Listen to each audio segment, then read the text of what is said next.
మా వలన చింతపండు నవీన్ పేరు మార్చినట్టే పార్టీని మారుస్తా ఉన్నాను. నేను ఇంతకుముందే ఒక 30 నుంచి 40 సార్లు ఫోన్ చేయడం జరిగింది.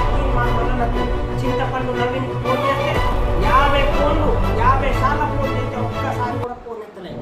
తన పక్కన ఉన్న ఒక సుదర్శన్ ఫోన్ అయితే ఆయన మాట్లాడేది రికార్డ్ చేద్దామని అనుకుంటే ఏంటి భీమా నాయక్ నువ్వు రికార్డ్ చేస్తున్నావు, రికార్డ్ చేస్తే తప్పేంది, నువ్వు ఒరిజినలే కదా, చింతపండు నవీన్ ఫోన్ ఎందుకు ఎత్తట్లేదు, ఇప్పుడే ఫోన్ ఎత్తట్లేదు, రేపు ప్రజా సమస్యలుగా ఫోన్ ఎత్తుతారనే నమ్మకమే ఉంది. అవును, తీర్మానం వలన నువ్వు కాంగ్రెస్ పార్టీకి 2 నుంచి 3 కోట్ల రూపాయలు ఇచ్చి టికెట్ తెచ్చుకున్నావు. మరి ఇదే నిరుద్యోగ వృత్తి వాళ్లకు పట్టభద్రులకు డబ్బులు ఇవ్వకపోయినావు, పేదలకు ఆదుకోకపోయినావు. కాబట్టి పట్టభద్రులారా, ఎంప్లాయీస్ మిత్రులారా, నూతన ఆర్థిక విధానాలను నిర్వహించే కాంగ్రెస్ పార్టీని మీరు ఇతనికి టికెట్ ఇచ్చారు. కాబట్టి తీర్మానాలను ఓడించడం కోసం ఈ రాష్ట్రంలో ఉన్న ఈ 3 జిల్లాలో ఉన్న మొత్తం పట్టభద్రులు ఒకటైతా ఉన్నారు.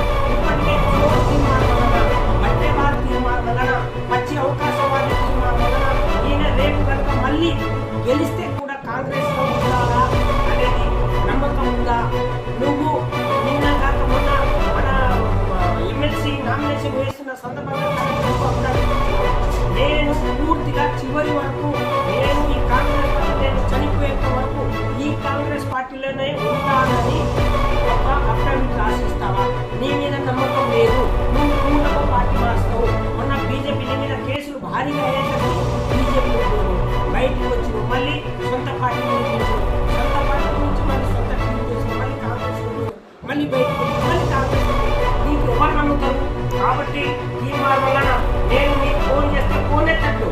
ఎందుకు ఫోన్ ఎత్తట్లు? నువ్వు మాత్రం అందరికి ఫోన్ చేస్తావు, అధికారులకు ఫోన్ చేసి అధికారి ఫోన్ ఎందుకు ఎత్తట్లు అని అందరికీ బెదిరిస్తావు. నేను ఇంతకుముందు ఒక ఫోన్ నెంబర్ చేశాను 8966543141 97017036844. గంట నుంచి ఫోన్ చేస్తున్నా, ఒక్కసారి ఫోన్ ఎత్తట్లేవు. నువ్వు ఫోన్ ఎత్తట్లేవు అంటే ఇంత అవకాశం ఉంది, నువ్వు ప్రజా సమస్యను ఎంత పట్టించుకున్నావు. కాబట్టి తీర్మానం వల్ల నన్ను ఓడించడం కోసం పట్టభద్రులారా దయచేసి కాంగ్రెస్ పార్టీ అధికారంలోకి వచ్చేసింది. ప్రశ్నించేవాడు ఉండాలి. శాసన మండలిలో నిరుద్యోగుల సమస్యలపై కొట్లాడాలి, ప్రజా సమస్యలపై కొట్లాడాలి, రైతుల ఉత్పాదన కోసం కొట్లాడాలి, రైతులకు రైతు బంధు కోసం కొట్లాడాలి, మహాలక్ష్మి పథకం కోసం కొట్లాడాలి, విద్యార్థుల స్కాలర్షిప్ కోసం కొట్లాడాలి. నువ్వు కొట్లాడతావా? నువ్వు ఆటోమేటిక్గా ప్రతిపక్షాలు వెళ్ళిపోయిన తర్వాత నువ్వు ఎట్లా కొట్లాడతావు? నీ మీద ఎట్లా నమ్మకం?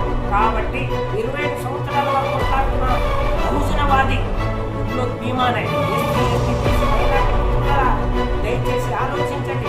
ఉపాధ్యాయ మిత్రులారా, యూటీఎఫ్ ఈటీఎఫ్ ఏటీఎఫ్ అనేక విద్యా సమస్యలపై పనిచేస్తున్న విద్యార్థుల సమస్యలపై పనిచేస్తున్న ఉపాధ్యాయ రంగాలు, ఇతర శ్రామిక సంఘాలు, ఇతర కుల సంఘాలు, ఇతర బహుజన సంఘాలు అంతా భీమా నాయక్ ఓటేయాలని విజ్ఞప్తి చేస్తా ఉన్నారు.